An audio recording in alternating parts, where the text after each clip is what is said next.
মোহাম্মদ শাহে Medina এলেন এ ত্রিভুবনে নবী কমলিওয়ালা শানে মোহাম্মদ শাহে মদিনা এলেন এ ত্রিভুবনে নবী কমলিওয়ালা জোরে বলুন কলেমা নিয়ে গেলেন নবীজি আছে পাথর মেরে তাড়িয়ে দিল দয়ার নবীকে মদিনায় আসিয়া নবীজি মদিনায়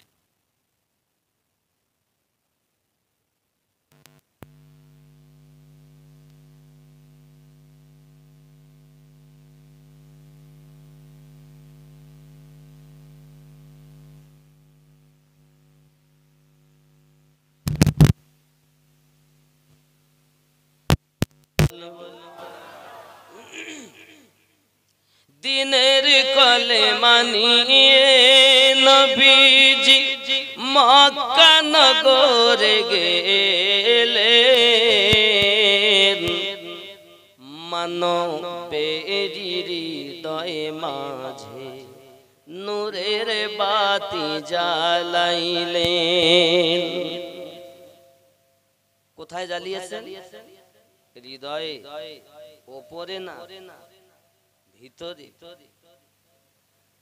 কল দিনের কলেমা নিয়ে নবীজি মক্কা নগরে গেলেন মানবেরি মনের দ্বারে নূরের বাতি জ্বালাইলেন পাঠাইলেন নূর নবীকে পাঠাইলেন নূর নবীকে আল্লাহ তাআলা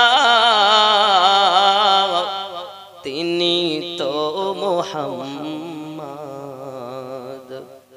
নবী কমলি মোহাব্বতে নবী কমলি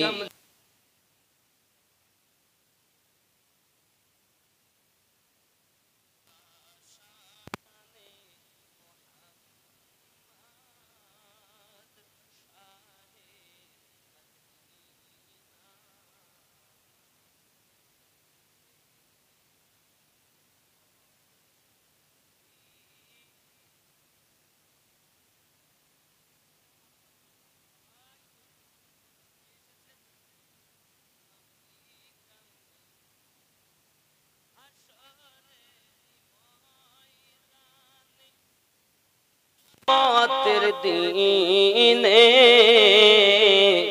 বিচার করিবেন আল্লাহ নিজ নাম গুণে সেই দিনেতে নবীজি হবেন সেই দিনেতে নবীজি হবেন উম্মতেরি ভেলা তিনি তো মুহাম্মদ নবী কমলি শানে মোহাম্মদ শাহে মদিনা এলেন এ ত্রিভুবনে নবী কমলি জোরে বলুন সুবহানাল্লাহ বাবা খুব খেয়াল করবেন এ রাত বরকতে ভরা রাত রহমতে ভরা রাত, যাকে বলা হয় শবে মিআরাজ। মিআরাজ মিআরাজ মানে ঊর্ধ্বগমন, ঊর্ধ্বগমন, আল্লাহর সঙ্গে সাক্ষাৎ। যাক বাবা, রব্বে করিম সূরা আল কাহফে 17 নম্বর আয়াতে একটি জায়গায় রব্বে করিম বলছেন, কি বললেন খেয়াল করুন। রব্বে করিম বলেছেন, আমি আল্লাহ যাদেরকে হেদায়াত দান করি তারা হেদায়াত প্রাপ্ত হয়, আর আমি আল্লাহ যাদের পথভ্রষ্ট করি তারা পথ প্রদর্শক হিসাবে একজন মুর্শিদ পাবে না। কথা বুঝতে পেরেছেন? এখন আপনি হয়তো বলেন, হুজুর আপনি আপনার মতো বলছেন না অন্য কোন? আমি এখন মানে করছি তাফসীরে দুররে মানসুর। 9 খানা তাফসীরের মধ্যে আছে, তাফসীরে উসমানী আছে, তাফসীরে ইবনে আব্বাস আছে, তাফসীরে জালালাইন আছে, তাফসীরে মাদারিজুত তানজিল আছে, তাফসীরে ইবনে কাসির। বাবাজি আমার, এই রূপ ভাবে আমি 9 খানা তাফসীরের মধ্যে ডাউনলোড করা আছে। তাফসীরে মাজহারি আছে, তাফসীরে বাগাবী আছে।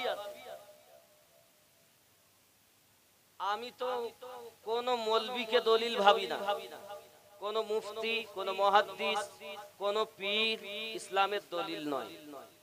ইসলামের দলিল হলো 4 খানা: ফার্স্ট কোরআন, 2 সুন্নাহ, 3 ইজমা, 4 কিয়াস। যদি দলিলের উপরে থাকে তাহলে গ্রহণ করব, দলিলের বাইরে যদি যায় ওই কথা আমরা বর্জন করব, গ্রহণ করব। কথা ঠিক না বেহুল? আসুন কি বলছে দেখুন। আয়াতটি হলো এই, মাইয়াহদিল্লাহ ফাহুয়াল মুহতাদ ওয়া মাইয়ুদলিল ফালান তাজিদা লাহু ওয়ালিয়াম মুরশিদা। এই মুরশিদ শব্দ আরবি, ফারসি শব্দ পীর। আবার এই শব্দগুলোকে রব্বে করিম কখনো আউলিয়া বলেছেন, কখনো সালেহীন বলেছেন, কখনো রব্বে করিম মুর্শিদ বলেছেন।